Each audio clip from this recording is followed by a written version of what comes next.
Bonjour à tous, donc bienvenue pour l'Astro-Oracle donc du 7 au 13 août. Donc je m'excuse pour la semaine dernière, j'avais pas des conditions donc pour enregistrer, hein, donc liées à ma bande passante, liées aussi au lieu où je me trouve. Donc bah, c'est intéressant, c'est une semaine intéressante où on va beaucoup évoquer encore Vénus, hein, donc la rétrogradation de Vénus, puisqu'on va avoir euh, le deuxième carré de Vénus à Uranus mercredi et surtout donc le Vénus Star Point ou le Casimi lorsque le Soleil rencontre Vénus dimanche. Donc on va regarder ensemble un petit peu ce que ça peut signifier à ce moment-là de la rétrogradation de Vénus et puis aussi bien sûr les autres aspects puisqu'on commence la semaine lundi. Donc lundi on commence la semaine avec le Soleil en carré à Jupiter. Donc le Soleil est en Lion, Jupiter est en Taureau.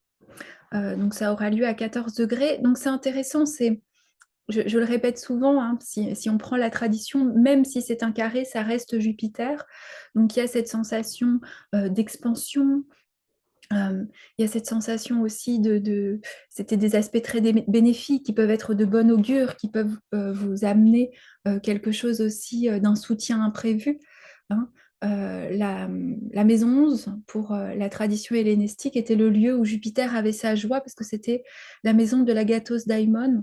Donc il y avait vraiment cette idée un petit peu euh, de la comment bénéficence, oui, enfin, de cette bienveillance jupitérienne. Après, l'ombre de l'aspect, pour moi, ça peut amplifier la démesure d'un soleil en Lion, hein. Soleil Jupiter, Jupiter qui sert l'expansion du soleil, on peut aussi s'interroger sur la démesure avec peut-être une envie, une arrogance démesurée, le besoin de briller. euh, mais je trouve qu'à un niveau plus profond, Jupiter, il reste dans le signe du taureau. Donc par rapport au lion qui est dans cette expansion solaire, Jupiter en taureau, il peut venir aussi nous rappeler peut-être quel est le sens de nos quêtes individuelles, de nos expressions solaires, de l'expression de notre authenticité. Et peut-être nous demander aussi, pour beaucoup, comment justement ce qui nous fait vibrer, ce qui nous fait rayonner, ce qui nous donne cette sensation euh, d'être dans une forme d'authenticité ou dans un rayonnement simple où tout simplement on se sent à sa place. Comment Jupiter en taureau, on peut aller vers la forme, vers des formes, vers une expansion de la forme, mettre les choses aussi dans la matière, hein, et nous permettre de créer en effet cette expansion, mais qui est contenue par quelque chose. Vous voyez, il y aurait cette dimension un petit peu du lion qui brille, qui brille, qui brille, qui brille, qui brille, qui brille. Et le taureau, il viendrait dire, il y a des moments où on peut aussi créer des formes qui nous soutiennent, contribuer aussi à faire évolu- évoluer pardon, certaines choses dans la matière. Mais c'est vrai qu'on commence la semaine avec cette interrogation aussi. Je crois que c'est pas très très français, mais Jupiter, pour moi, il vient aussi resignifier, donc donner une nouvelle signification à la planète. Alors pour le coup, ici au luminaire qui touche. Donc il y a peut-être aussi ces interrogations, ces questionnements. N'oublions pas que Vénus est rétrograde. Est-ce qu'elle va faire aussi cette semaine de mais qu'est-ce qui donne du sens à mon être aussi? Quels sont les projets? Quelles sont les perspectives? Quelles sont euh, mes envies, hein, ça on est vraiment aussi parce que Vénus est co-présente dans cette rétrogradation en Lion, mais euh, est-ce que mes rêves auxquels j'aspire sont vraiment basés sur une authenticité? C'est un petit peu le Lion, cette idée un peu du héros qui partirait en quête de lui-même et qui, en rencontrant Jupiter en taureau, se dit mais concrètement comment ça va être utile au monde, à la Terre, et peut-être aussi sur un plan plus concret, comment ça va me permettre de vivre ou de soutenir à mes besoins et à mes ressources, hein.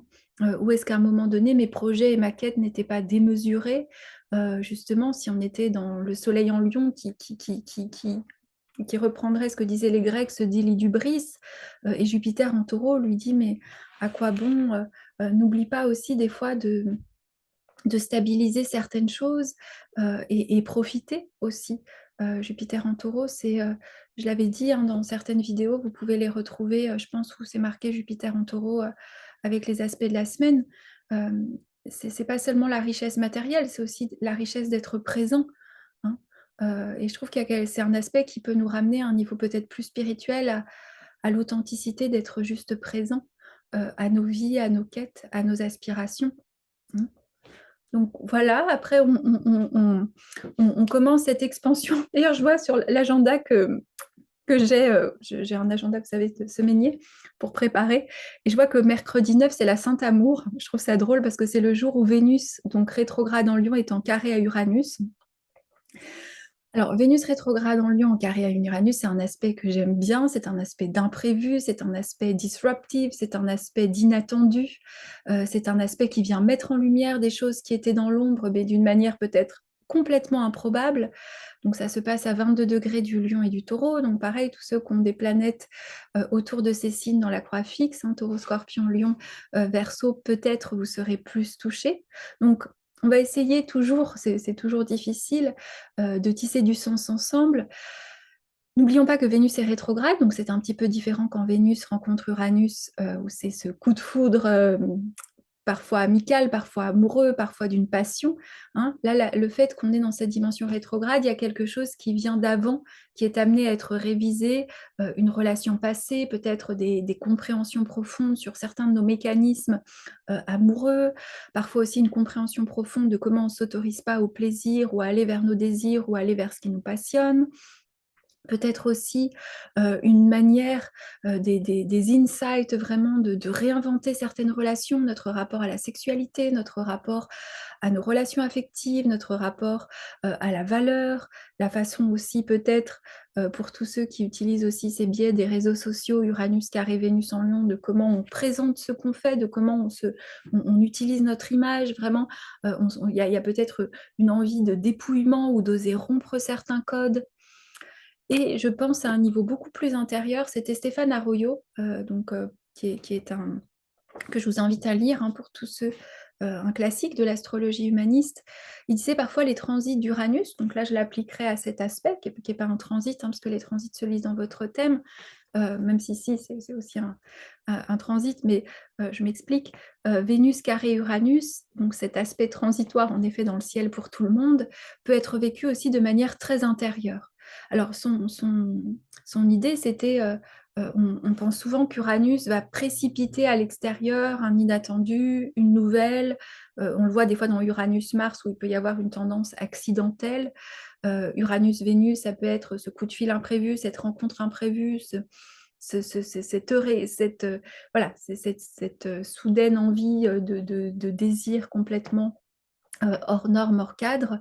Mais ça peut être aussi des grandes prises de conscience. Et je trouve dans l'axe Lion-Taureau, avec Uranus en Taureau, donc co-présent, comme je vous l'avais dit, avec Jupiter en Taureau, il y a aussi comment on se libère peut-être de certains attachements. Comment peut-être Uranus peut nous aider, mais à prendre conscience, là où l'énergie du lion, encore dans notre thème, avait besoin d'approbation, avait besoin d'être aimé, avait besoin d'être reconnu, avait besoin de façonner une image. Uranus, ça peut être une libération. N'oublions pas que c'est un acte en 3 actes, hein. Il y a déjà eu le premier point de contact, le deuxième, il y en a encore un, donc lorsque Vénus va redevenir directe. Donc là, il y a vraiment cette invitation à cette libération intérieure du désir, de peut-être avoir besoin qu'on nous désire, ou peut-être s'autoriser à désirer. Et j'aime beaucoup cette étymologie du mot désirer pour Vénus, surtout pour Vénus rétrograde en Lion, qui veut dire être privé de l'étoile. Donc c'est cette idée du manque, d'être privé de nos origines, cette nostalgie de l'étoile. Uranus, Uranos, le ciel étoilé. Donc là, il y a peut-être aussi une prise de conscience qui nous remettrait dans la direction d'aspirer à quelque chose qui nous libère, qui nous donne de la joie, qui nous permet de rayonner, qui nous permet de nous réinventer. Surtout, là, on est un petit peu avec l'aspect qui se fait dans la rétrogradation, dans une sorte d'épiphanie intérieure de quel désir en moi, quelle manière d'être en lien, quel rapport à mon image, quel rapport à mon plaisir, à mon désir, à mes envies, à ce qui me fait vibrer, à ce qui me met en joie, à ce qui renoue avec l'enfant frétillant en moi, est amené à être libéré de ces chaînes. Alors toujours, bien sûr, le petit bémol de ne pas se laisser emprisonner par les forces planétaires qui sont soumises à la dualité, hein. Ce serait que l'ombre, ça pourrait être justement l'enchaînement prométhéen de penser qu'on se libère et en fait on s'enchaîne à nouveau ou on se coupe de quelque chose, hein. Donc il faut toujours faire attention à des visions trop idéales dans les extrémismes, hein. On sait que le Verseau, avec comme planète régente Uranus pour les modernes, est aussi l'ombre des ismes, hein. Mais bon, voilà, ça peut être aussi un autre sujet. Donc on continue la semaine avec jeudi, Mercure en trigone à Jupiter, donc Mercure est en Vierge, Jupiter est en Taureau, donc là par rapport à consolider ce qu'on a pu prendre conscience, que ce soit la veille avec Mercure-Uranus, mais aussi je trouve avec le Soleil carré Jupiter, là il y a cette idée Mercure et Jupiter qui fonctionnent ensemble, vraiment d'avoir la vision globale des choses, et Mercure en Vierge, là, qui vous aiderait à avoir la précision du détail de comment ce besoin, je ne sais pas, par exemple, avec Vénus-Uranus, de réinventer certaines relations, peut-être que vous allez avoir le programme un peu plus détaillé, hein. Donc je trouve que c'est un aspect assez beau aussi, même si on est au milieu de l'été, mais pour peut-être voir avec plus de clarté les nouveaux possibles, avec plus de précision dans la Vierge, avoir une clarté aussi dans la manière dont on pense, voir aussi tout simplement là où Mercure en Vierge, depuis qu'il est en Vierge, nous a fait un petit peu trop critiquer les choses, hein, avoir un œil trop critique, hein, c'est à peu près il y a 10 jours.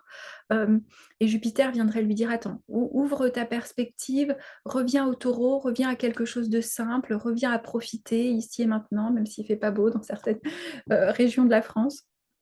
Voilà. Pour samedi, donc samedi, on a un aspect, c'est le Soleil qui est en Lion, en trigone à Chiron. Donc là aussi, je trouve que c'est une belle énergie qui fait écho un petit peu. Des fois, les aspects font écho différemment ou disent des choses différemment. Ce que j'ai dit avec Vénus rétrograde, carré Uranus, dans la prise de conscience de se libérer de l'image. Je trouve que Soleil en Lion, en trigone à Chiron, peut aussi nous inviter dans nos rayonnements, dans nos identifications à nos blessures ou à notre rôle de thérapeute et de conseiller. Là, il y a quelque chose qui, dans le trigone, nous amène vraiment, je trouve, à guérir en profondeur, ou je ne sais pas si guérir ou oser en profondeur, juste être, hein. Je ne dirais pas plus de choses sur cet aspect qu'une invitation à être, dépouiller de nos identifications, dépouiller de tout ce qu'on se raconte, de tout le blabla, hein. Et ça me permet d'arriver à un autre aspect important dimanche. Alors, dimanche, on a ce qu'on appelle, vous allez voir plusieurs choses dans la littérature. C'est Ariel Gutman, qui est une américaine, qui a parlé du Venus Star Point. Le Venus Star Point, c'est la conjonction du Soleil et de Vénus, qui aura lieu à 20 degrés du Lion. Donc Vénus est rétrograde, donc c'est ce qu'on appelle dans le terme traditionnel le quasimi, et la conjonction inférieure. Qu'est-ce que ça veut dire? Ça veut dire que dans le cycle synodique de Vénus, un cycle synodique d'une planète, c'est le cycle de la planète en fonction du Soleil. Donc, Vénus est rétrograde, elle rencontre le Soleil. Je vous invite encore une fois, pour ceux qui n'ont pas écouté le petit webinaire que j'avais fait gratuitement sur Vénus, je vous remettrai le lien. Donc, Vénus était jusqu'à présent étoile du soir, et là, lorsqu'elle va faire sa conjonction, elle va faire étoile du matin. La tradition nous parlait de ce point de Casimie comme étant le lieu où Vénus se régénérait dans l'énergie solaire. Et en plus, le solaire, donc, qui est cet astre lumineux, et Vénus, qui est aussi, hein, certains l'appelaient, vous savez, on pensait que c'était l'étoile des mages, donc beaucoup l'étoile de Bélène. Elle avait cette dimension d'être la plus brillante de tous, même si ensuite, de par son cycle, on a compris que c'était une planète et pas une étoile fixe, hein. Donc il y a vraiment cette idée, là c'est un point clé de la rétrogradation de Vénus, c'est comme si on est à mi-chemin. Donc ça peut être un moment où vous avez eu les Eureka d'Uranus qui ont bien bougé, mais là c'est illuminé par la clarté solaire, ça reste rétrograde, c'est peut-être quelque chose d'intérieur, mais c'est un moment par rapport, pour ceux qui ont un peu traqué, donc depuis le 23 juillet et même avant le cycle de Vénus, c'était beau, les anciens disaient même Vénus s'assoit sur le trône dans la chambre initiatique, quelque chose comme ça. Donc elle reçoit les honneurs. Alors il faut faire attention parce que juste avant ou juste après, elle est brûlée par les rayons du soleil. Donc là, on profite, j'allais dire, de voir avec une grande clarté tous les aspects liés à Vénus, c'est-à-dire le cœur, nos relations, notre sexualité, nos désirs, nos aspirations, notre plaisir, notre valeur, nos rapports à l'argent, Et dans le lion, comment ça émane du cœur ou au contraire, comment on désire quelque chose qui nous donnerait l'impression qu'ici c'est rempli, hein. Heu, donc je trouve que c'est beau à observer, j'aurais pas envie de surinterpréter. J'étais un peu plus vite cette semaine, aussi. Alors de par, peut-être les circonstances où je veux pas qu'il y ait du bruit ensuite à l'extérieur, mais hem, moi je vous inviterais vraiment juste à observer ce qui se joue, ce qui est révélé dans la lumière solaire, ce qui est, béni un petit peu, on pourrait dire, des dieux. Et ce que j'ai pas expliqué, c'est que le Venus Star Point, en fait, Ariel Gutmann, vous pouvez trouver son livre, mais je crois qu'il est qu'en anglais. Elle explique en fait que c'est intéressant, c'est de trouver le Venus Star Point avant votre naissance. Donc le Venus Star Point avant votre naissance va marquer, ça va être votre Venus Star Point. Donc et c'est en fait comment vous calculez, bah, vous regardez en fait la dernière fois avant que vous soyez né que Vénus était conjoint au Soleil, hein. Si Vénus était rétrograde, souvent c'était la conjonction inférieure, et si Vénus était directe, c'est une conjonction supérieure. Ça vous donne aussi si votre Vénus est étoile du matin ou étoile du soir.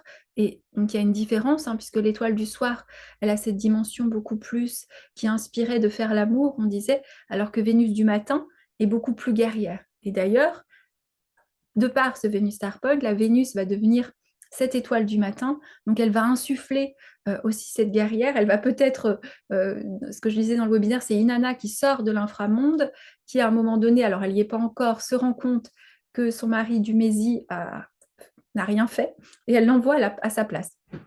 Donc, bon, ça ne veut pas forcément dire que vous allez vous rendre compte de ça, mais il y a, voilà, les prises de conscience qu'on attendait vont venir, vont germer. Toujours attention avec le sentiment d'urgence uranien qui nous habite quand même cette semaine, qui pourrait nous donner avoir envie de foutre en l'air une relation, de foutre en l'air un projet ou des désirs parce que tout simplement on n'en peut plus. Ça peut être un petit peu le programme d'Uranus qui parle, et peut-être attendre au moins dimanche pour avoir plus de lumière, et puis la fin de la rétrogradation dans les 3 semaines à venir, même, oui presque, c'est parce que c'est le 3 septembre, un petit peu plus que 3 semaines, pour vraiment avoir une mise en lumière de ce qui est. Donc voilà pour cette semaine, c'était un peu plus court, mais je pense que vous comprenez que je fais au mieux. Je reste disponible pour les révolutions solaires des lions et des vierges, pour des séances encore un petit peu en août, et pour, voilà. Je vous invite aussi à aller regarder le podcast qu'on a fait sur le mois d'août avec Sophia, avec Alchimie du ciel. On n'est pas forcément très très bonne à le mettre en avant, mais n'hésitez pas, comme toujours, à nous soutenir. Moi j'oublie toujours de le dire, mais ça aide toujours. Merci à vous.